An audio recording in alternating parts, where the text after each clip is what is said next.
जय हिंद दोस्तों।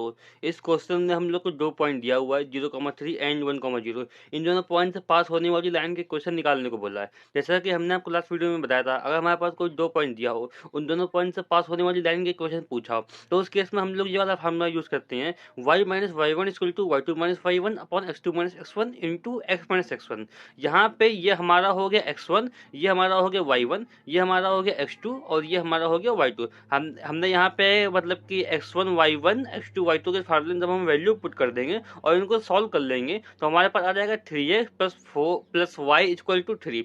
ये हमारा हो गया फाइनल आंसर। हम लोग को 2 पॉइंट दिया हुआ है 1,1 एंड 0,0। इन दोनों पॉइंट से पास होने वाली लाइन की क्वेश्चन फाइंड करने के लिए बोला गया है। जैसा कि हमने आपको लास्ट वीडियो में सिखाया था कि अगर कोई 2 पॉइंट दिया हुआ है, उन दोनों पॉइंट से कोई लाइन पास होती है और उस लाइन की अगर क्वेश्चन फाइंड करनी हो तो उसका फार्मूला होता है y minus y one equal to y two minus y one upon x two minus x one into x minus x one.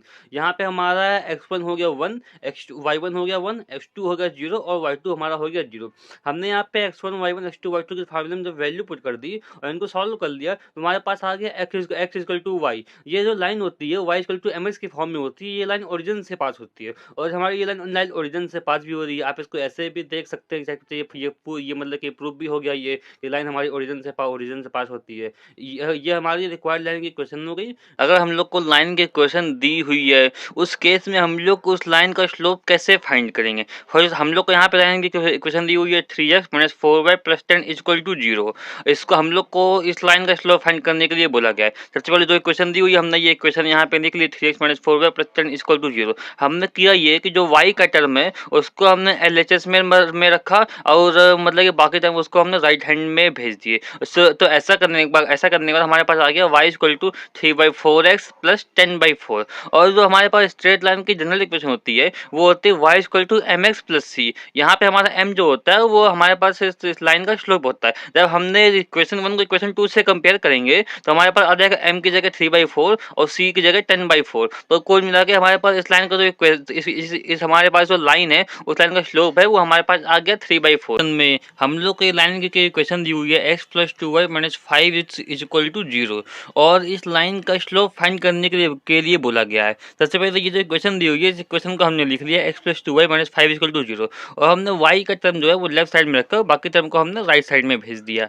और उसके बाद जो लाइन की इक्वेशन होती है general equation y equal to m x plus c, उससे इसको हमने सबसे 1 मान लिया और जो होती है general equation y equal to m x plus c हमने 1 उसको ले लिया, इसको हमने 2 मान लिया। और जब हम 1 को 2 से कंपेयर करेंगे तो हम देखेंगे यहाँ पे हमारे पास m की जगह -1/2 है और c की जगह 5/2 है। यहाँ पे जो मतलब कि y equal to m x plus c में जो m होता है वही लाइन का स्लोप होता है। तो हमारे पास यहाँ पे लाइन का स्लोप आ गया m इक्वल टू -12। ये हमारे पास रिक्वायर्ड लाइन का स्लोप हो गया।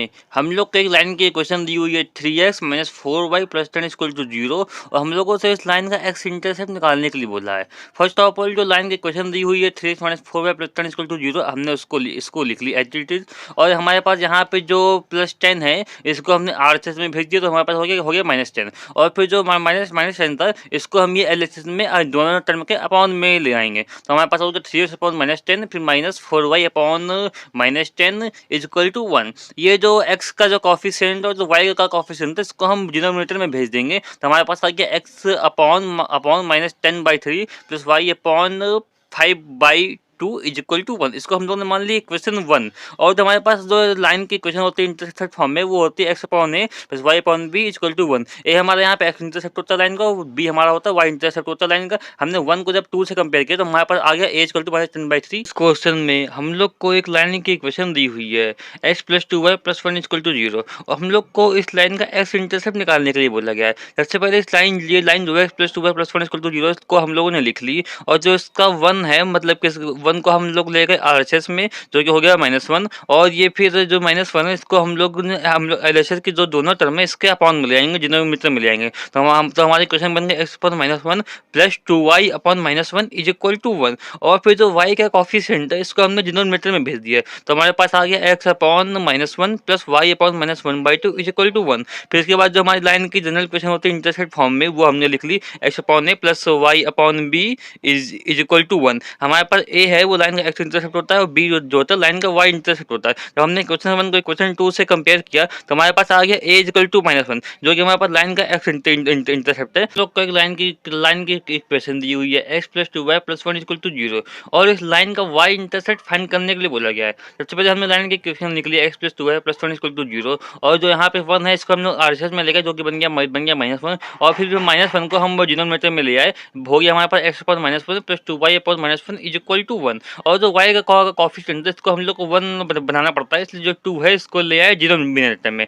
तो हमारे पास हो गया x/-1 + y/-1 = 1। इसको हमने इक्वेशन 1 मान ली और फिर जो लाइन की जनरल इक्वेशन होती है इंटरसेप्ट फॉर्म में, वो हमने लिख ली x/a + y/b = 1। इसको इक्वेशन 2 मान ली। जब हम इक्वेशन 1 को इक्वेशन 2 से कंपेयर करेंगे तो हमारे पास जो b है, जो b होता है हमारा y intercept of the line, उसकी जगह दिया हुआ है -1/2।